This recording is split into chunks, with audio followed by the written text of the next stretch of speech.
E aí, tranquilos, beleza, numa boa?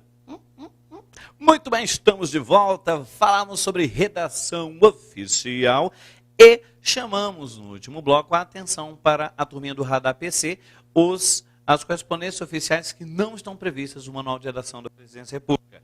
Agora, então, vamos fixar isso tudo que a gente viu com alguns exercícios, e o primeiro exercício já vai entrar aí na sua tela. Vamos lá, pau na máquina. Moleque, olha aí. Considera a hipótese de que o documento a seguir tenha sido redigido para ser encaminhado ao diretor de segurança no trânsito do DETRAN-DF. Temos aí, memorando número 3 no 7, em 5 de fevereiro de 2009, ao diretor de segurança no trânsito do DETRAN-DF, assunto pontinho, pontinho, pontinho. Já havíamos anteriormente trabalhado com esse texto, né, em questões anteriores, então vamos avançar para ver lá o item na sequência, nosso item 37. Vamos lá. Olha aí. Com base no texto apresentado e no que estabelece o Manual de Redação da Presidência da República acerca da comunicação oficial, julgue os itens a seguir. Item 37. Não é indicada a forma de memorando para transmitir mensagens de solicitação como a contida no texto apresentado. A modalidade correta de expediente oficial, nesse caso, seria o requerimento, uma vez que o signatário do texto solicita algo que o destinatário pode ou não conceder ou deferir. E aí, o que você acha? Esse item está certo ou está errado? Isso, esse item está errado. O item está dizendo que você não deve usar um memorando, e sim um requerimento. Lembre-se qual é a diferença entre um memorando e um requerimento. Requerimento é uma comunicação oficial de natureza interna, que é feito para estabelecer ali um ato comunicativo rápido e prático entre unidades do mesmo órgão. É uma correspondência interna entre unidades. Uma unidade informa algo para outra unidade, a outra unidade solicita alguma coisa para a primeira unidade, ou seja, nessa situação, o interesse defendido é da unidade. Requerimento é solicitação de caráter particular. O requerimento eu peço para mim. Por exemplo, se porventura eu vou entrar em férias, posso, no caso, emitir um requerimento para a marcação das minhas férias. Entenda, digamos que eu precise formular um documento para informar a seção, o serviço de pessoal, que os períodos de férias das pessoas lotadas na minha unidade. Está lá no período de marcação de férias, e eu preciso informar ao setor de serviço de recursos humanos o período de férias das pessoas que compõem a minha unidade. Nesse caso, qual é o documento que eu utilizo para encaminhar essa informação? 11 pessoas na minha unidade. Vou colocar lá, fulano de tal, férias de tanto a tanto, de tanto a tanto. Fulano de tal, férias de tanto a tanto. Fulano de tal, férias de tanto a tanto, de tanto a tanto. Eu vou relacionar as férias de todos os componentes da minha unidade e preciso mandar essa informação para o serviço pessoal. Para mandar essa informação, eu utilizo um requerimento ou um memorando? Isso, memorando. Veja que aí você está tratando da seção inteira. Já que o interesse é da unidade, você usa memorando. Mas vai que por algum motivo você precisa alterar o seu período de férias. Somente o seu período de férias. Você vai fazer o pedido para alterar o seu período de férias mediante memorando ou mediante requerimento? Isso mesmo, requerimento. Agora a solicitação não é para a unidade, a solicitação é particular. Seu filho nasceu, você precisa de um período de licença paternidade ou licença maternidade. Você pede isso mediante o quê? Requerimento. É uma solicitação de caráter particular. Tudo bem? Ficou clara a diferença? Então, no caso, como no texto, você tinha o chefe da seção Voltemos ao texto para a gente verificar quem é que estava mudando para quem. Veja, no caso, você está encaminhando para o diretor de segurança no trânsito e na próxima página, vejamos, quem está mandando lá no final é o chefe do núcleo de campanhas educativas de trânsito. O sujeitinho aí, o FS Filho, está pedindo o grupo de teatro do DETRAN para uma atividade realizada pela unidade dele, visto que é um núcleo de campanhas educativas. Consequentemente, o interesse é da unidade, não é dele. O interesse não é particular, o interesse é da unidade. Portanto, é memorando mesmo. Não se trata de requerimento, o que nos leva à conclusão de que o item 37 é um item errado. Na sequência, olha o item 38. Por ser expedido por um chefe de núcleo a um diretor, cargos situados em níveis hierarquicamente diferentes, o texto em questão deve ser substituído pela modalidade ofício, mesmo se tratando de comunicação interna. E aí, o que você acha? Esse item está certo ou errado? Isso, esse item está errado. Veja, a diferença hierárquica não interfere na natureza do documento. O que faz a diferenciação entre o memorando e o ofício é a natureza do assunto tratado e também o trâmite. Se é uma correspondência de caráter externo, de certo é um ofício. Se a correspondência é interna, pode ser memorando, porque memorando sempre é correspondência interna, mas também pode ser um ofício interno. Qual é a diferença? O memorando trata de assuntos corriqueiros, coisas do dia a dia, coisa que eu consigo resolver entre a minha sessão e a outra sessão. Já o ofício não. O ofício trata de um assunto oficial que deve, no caso, ser acompanhado normalmente pela alta administração do órgão ou então interessa a uma alta autoridade. No contexto, simplesmente a pessoa está pedindo para o diretor de segurança no trânsito do Detran a liberação do grupo de teatro. O diretor pode dizer sim, que dia você quer, ou então não posso liberar. E aí, paciência. Mas é algo que você resolve entre uma unidade e outra. Portanto, você tem, de fato, um assunto cujo objeto é um assunto corriqueiro, algo do dia a dia entre as unidades. Isso é sim objeto de um memorando. Voltando lá para o item falou que deveria ser ofício. Então o item mentiu, é um item falso, um item errado. Vamos para o próximo. Na sequência temos aí, considere que um servidor do Detran tenha redigido um documento oficial para convidar um embaixador a proferir palestra no órgão e que o trecho abaixo componha tal documento. Memo número 6, DIR, em 8 de março de 2009. Excelentíssimo senhor Magistrus, convido Vossa Excelência para proferir palestra na sede do Detran DF sobre as medidas tomadas em vosso país para melhorar as condições de trânsito nas grandes cidades. Muito bem.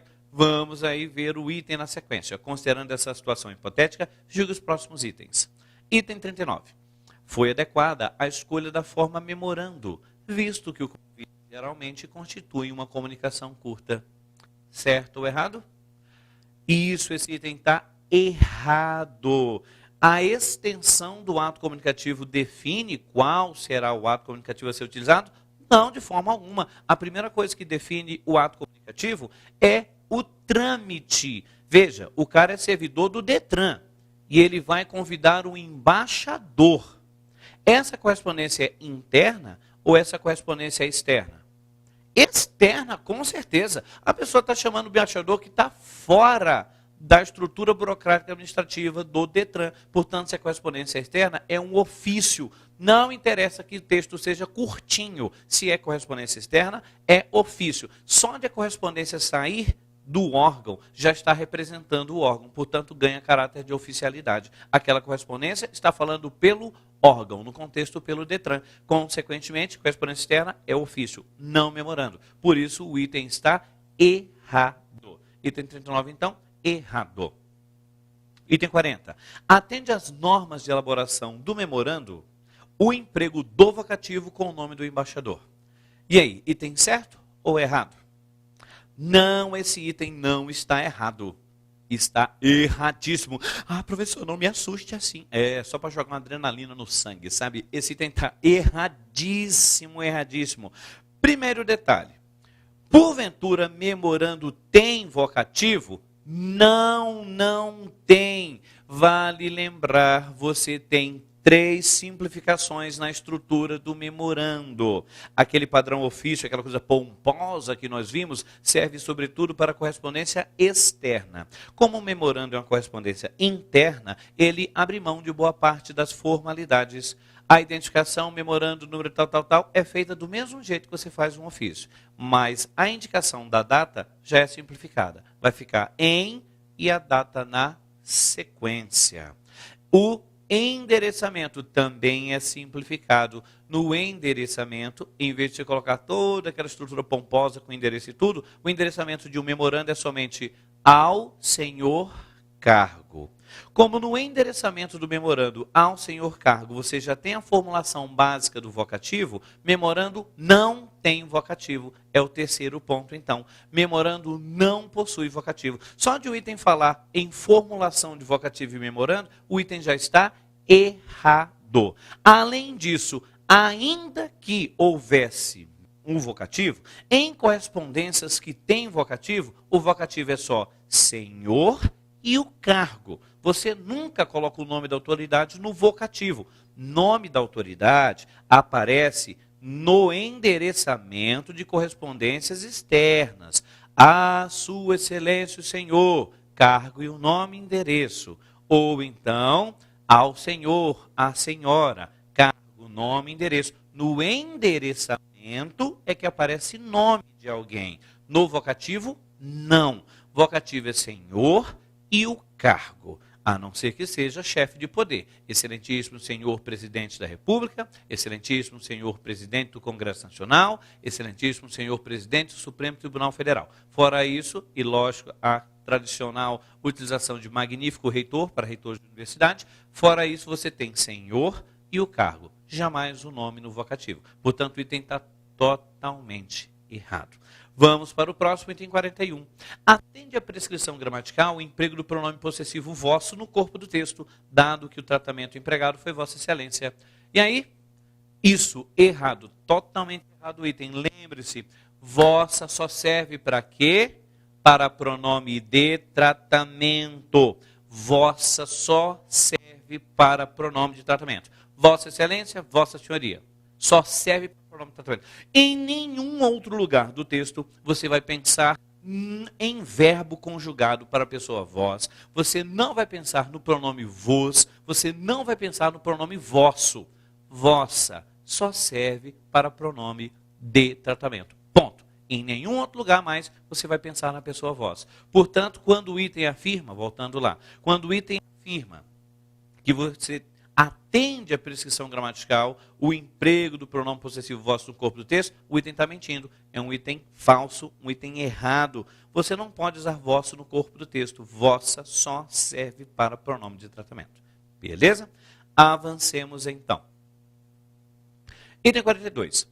É de extrema importância possuir dados estatísticos sobre a oferta e a qualidade dos serviços públicos e sobre a capacidade dos governos municipais em atender suas populações. O conhecimento e aprendizagem sobre a escala local, proporcionados pelas informações estatísticas, vêm responder às exigências imediatas de compreensão da heterogeneidade estrutural no Brasil, a fim de tornar efetiva a participação da imensa riqueza, diversidade e criatividade brasileira no contexto dos avanços social, político e econômico. E o item afirma: o texto apresenta nível de linguagem formal e poderia ser parte de um ofício, correspondência que se caracteriza pela troca de informações entre seções de um mesmo órgão da administração pública. E aí, item certo ou errado? Isso, esse item está errado. O item começou bem. O item disse: o texto apresenta nível de linguagem formal e poderia ser parte de um ofício. Até aí o item foi perfeito. O problema foi que depois o item definiu o ofício como correspondência que se caracteriza pela troca de informações entre seções de um mesmo órgão. Ora, o documento que serve para trocar informações entre seções de um mesmo órgão é o memorando, exatamente, e não um ofício. Ou seja, o item está errado. Vamos para o próximo. Item 43 diz respeito, e no caso é sem ementa. Vamos lá. Ementa, medida cautelar em ação direta de inconstitucionalidade. Lei número 429, de 2 de 6 de 1992, que dispõe sobre as sanções aplicáveis aos agentes públicos nos casos de enriquecimento ilícito, no exercício de mandato, cargo, emprego ou função na administração pública direta, indireta ou fundacional e da outras providências. Alegação de vício de forma ocorrido na fase de elaboração legislativa no Congresso Nacional. Constituição Federal, artigo 65. Vamos lá. A partir do texto da ementa acima, julgue os próximos itens. Item 43. O uso de frases nominais e formulação objetiva observada no texto acima deve-se à função da ementa, que é de fornecer resumo do assunto. Certinho? Certíssimo, é isso mesmo. Conforme vimos, a ementa ela aparece justamente em construções de texto longas, como é o caso de relatórios, pareceres e certas atas. Nessas circunstâncias, você coloca a ementa e, como ela precisa sintetizar, ela precisa resumir o assunto do ato comunicativo, ela deve trazer essa formulação objetiva para sintetizar, resumir o assunto. Certo? O item 43. Vejamos o item 44. Se o texto acima fizesse parte de uma ata, seria recomendado que a data 2/6/1992 fosse escrita por extenso, 2 de junho de 1992. Mas, no caso de ementas, relatórios e pareceres, basta a redação em algarismos. E aí, esse item está certo ou está errado? Muito bem. Esse item foi considerado formalmente, o gabarito oficial diz que esse item é um item certo. Muito bem, deixa eu explicar então o que está certo nesse item. De fato, se fosse uma ata, seria recomendado que a data fosse escrita por extenso. Recomendado. Veja, não é obrigatório, mas é sempre recomendado que em atas você escreva por extenso. Acontece que quando o item vai escrever a data por extenso, o item coloca 1000. De fato, a recomendação de que você coloque datas por extenso em atas e em outros documentos você utilize na forma de algarismos, perfeito, é isso mesmo. Mas o problema é que o examinador, o elaborador desse item, ao escrever a data por extenso, colocou 1000. E conforme comentamos anteriormente, o numeral por extenso é somente 1000. O item foi considerado oficialmente como certo, mas naturalmente é alvo de recurso, visto que a escrita por extenso apareceu errada. Voltemos lá, você pode conferir no caso na escrita, veja lá, ó. Fosse escrita por extenso, 2 de junho de 1992. Esse 1 aí apresenta erro de caráter gramatical. O item foi oficialmente considerado certo, mas seria objeto de recurso. Bom, a recomendação, no entanto, é válida. Em ata por extenso e em outros documentos pode abreviar sem nenhum problema. Item 45. Conquanto se possa considerar ato comunicativo oficial, o requerimento não respeita o critério da impessoalidade, visto que nele figura o uso da terceira pessoa e se defende pretenso direito de caráter particular. E aí? Certinho? É isso mesmo? O requerimento não respeita o critério da impessoalidade? Não, esse item está mentindo, é um item falso. Lembra como no caso nós indicamos a formulação do requerimento? Ainda está aqui no quadro. O requerimento, ele é escrito em terceira pessoa. Wagner Alves de Souza requer a vossa senhoria tal coisa. Por que eu peço para mim como se eu fosse uma outra pessoa, como se fosse para uma terceira pessoa? Justamente porque, mediante esse recurso, nós buscamos a impessoalidade do texto, o que implica afirmar que quando o item afirma que o requerimento não respeita o critério da impessoalidade, o item está mentindo. É um item falso. Voltando, portanto, lá para o item, esse item 45 é um item falso. Avancemos para o próximo, item 46. Temos aí, julgue os itens abaixo quanto às características das correspondências oficiais e a adequação da tipologia registrada entre parênteses relativamente ao trecho apresentado. Veja, nós temos aí duas coisas a fazer. Eu preciso, no caso, verificar a adequação da tipologia registrada, ou seja, eu tenho que, no caso do item 46, por exemplo, eu tenho de ler o texto e verificar se isso de fato é texto de um ofício. No item 47, devo ler e verificar se isso de fato é um texto de uma ata. Mas, além disso, vamos verificar as características das correspondências oficiais. Devo advertir uma coisa a você. Quando, no caso, o item ele apresenta essa natureza aberta, para você conferir a natureza, a obediência às características da redação oficial, ou então verificar se o texto está bom para uma redação oficial, o item fica aberto, simplesmente sem dizer exatamente o que é que ele quer no que se refere a essas características. Muito frequentemente, a característica do uso do padrão culto de linguagem é cobrada. Ou seja, é muito comum que nesses itens abertos, você tem a necessidade de conferir a gramática, as regras gramaticais, a obediência a essas regras. E devo dizer, é comum que você tenha erros de concordância verbal, erros de crase e erros de pontuação. Não só nessas questões abertas de redação oficial, mas qualquer outra questão aberta. Não é que sejam sempre esses, mas os mais comuns. Se a questão está aberta, só para você julgar o item, se o texto está bom, se o texto está correto, se a questão está aberta sem dizer exatamente se é concordância, se é regência, se é crase, normalmente os erros mais comuns, concordância, crase e pontuação. Diante disso, voltemos para os textos. Vamos lá. O item 46 afirma o seguinte: em resposta ao ofício número 123/2005, SSPDF, de 28/12/2005, no qual Vossa Senhoria solicita o encaminhamento dos documentos relativos aos processos administrativos instaurados nesta inspetoria, informamos que já foram tomadas as devidas providências para atender à sua solicitação. O item está dizendo que seria um texto de um ofício. Veja aí, seria isso mesmo? Isso, de fato, esse seria um bom texto para um ofício. Há algum erro de caráter gramatical, uma inadequação no texto? Isso, não há. Esse texto está todo certinho, está bem construído. Vale lembrar, para quem está se perguntando aí, já o finalzinho, para atender a sua solicitação, lembre-se, a crase é facultativa antes de possessivos femininos. Então, aí a crase está bem empregada, está certinha. Ou seja, tudo certo no item 46. Certo item. Vejamos agora o item 47. Por maioria simples dos integrantes presentes, estabeleceu-se incrementos da ordem de 15%, 15%, e de 20%, 20%, no valor da gratificação de nível 2 e na nível 3, respectivamente. O item está dizendo que isso aí seria um texto de uma ata. Isso está com cara de texto de ata? Isso, de fato, seria um texto de uma ata. Lembre-se que a ata narra uma reunião ou assembleia. E veja o trechinho inicial.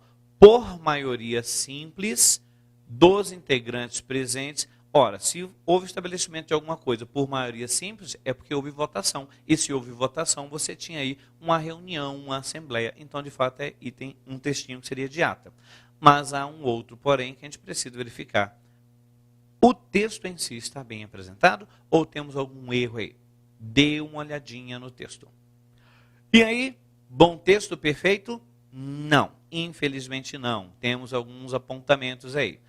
Veja, estabeleceu-se incrementos. Cuidado na sua prova com esse pronome se. Nas aulas de gramática eu costumo dizer, apareceu o pronome se, meu amigo. Estamos de olho, pode ser voz passiva. O segredo, meu amigo, é conversar com o verbo. Veja, este verbo estabelecer. No contexto, ele pede uma preposição, um raciocínio bem simples para você, no caso, confirmar essa história de voz passiva. É você conversar com o verbo. Lá na aula de gramática, vemos sistematicamente essa história de funções da palavra se.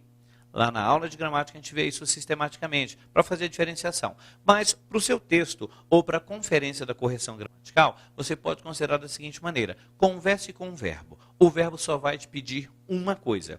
Ou ele pede preposição, ou ele pede preocupação com a concordância. Entendeu? Se o verbo pedir preposição, ele não pede mais nada. Ele não pede concordância. Fica no singular. Agora, se o verbo não pediu preposição, ele pede preocupação com a concordância. Procure o sujeito, provavelmente você vai achar um sujeito passivo e você vai ter de concordar com esse sujeito passivo. Voltemos ao item. Lá no item você tem estabeleceu-se incrementos. Apareceu o pronome se, converso com o verbo. O verbo pede preposição? Ora. Quem estabelece, estabelece algo. Esse verbo não pede preposição, então ele pede preocupação com a concordância. Procure o sujeito. Quem é o sujeito? Quem ou o que foi estabelecido? Incrementos foram estabelecidos. Incrementos é sujeito passivo, portanto exige a flexão do verbo. O correto é estabeleceram-se incrementos da ordem de 15%. Consequentemente, tendo em vista o erro gramatical, o item 47 está errado. É texto de ata, mas gramaticalmente está errado. Outra coisa, poderíamos dispensar as inscrições por extenso, 15%. Você só tem a necessidade real de duplicação de registro quando você tem valores monetários. Como é em meros percentuais, não há obrigatoriedade de repetição. A turma do item 47 está errado. Vejamos o item 48. No 48 temos, em resposta ao ofício número 15/2008 SRH, informamos a Vossa Senhoria que não há disponibilidade de recursos orçamentários para a implementação das mudanças visadas. Olha aí. O item está dizendo que seria, no caso, o texto de um memorando. Pode ser um texto de um memorando? Olha, veja, em resposta ao ofício número 15, se você receber um ofício e você vai respondê-lo, naturalmente você deve utilizar um outro ofício. Porque se no caso a pessoa mandou um ofício, é porque o assunto é oficial, provavelmente a correspondência é externa, ou então há uma alta autoridade envolvida ali. Portanto, se você está respondendo a um ofício, utilize ofício também. Portanto, a forma memorando não é a forma adequada para a situação. Mas ainda assim temos outros problemas. Voltemos lá ao texto e confiramos a correção gramatical. Olha aí. Em resposta ao ofício número 15/2008 SRH, informamos a Vossa Senhoria com crase. É possível essa crase aí? Não, nunca ocorre crase antes de pronomes de tratamento começado com vossa ou começado com sua. Além disso, veja, quem informa algo a alguém. Informamos o quê? Que não há disponibilidade de recursos orçamentários para a implementação das mudanças visadas. Veja que no contexto, aquela vírgula depois de senhoria está separando o verbo informar do seu objeto direto que apareceu na forma de uma oração. Quem informa algo, que não há disponibilidade, a alguém, a Vossa Senhoria. A vírgula depois de senhoria, portanto, também está errada. Totalmente errado o item 48. Avancemos aí para os próximos. Na sequência, 49, afirma aí, temos a grande satisfação de informar que a partir dos próximos dias será colocada à disposição de todos os servidores e servidoras a intranet, rede interna de computadores, que o objetivo é agilizar a comunicação entre as unidades componentes da estrutura administrativa do nosso órgão. O item está dizendo que isso aí seria objeto de um ofício. Seria possível esse texto compor um ofício? Bem, já que esse texto está sendo direcionado ao público interno, disposição de todos os servidores e servidoras, a rede interna de computadores, melhor seria considerar um memorando e não um ofício. Além disso, temos problemas gramaticais no meio do caminho.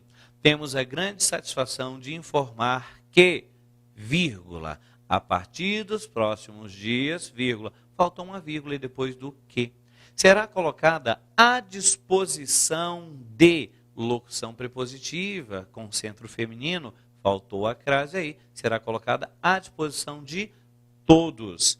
Veja, quando você fala todos os servidores e servidoras, você está sendo aí muito repetitivo, você poderia simplesmente condensar em à disposição dos servidores, se está com palavras em excesso, consequentemente aí, melhor enxugar.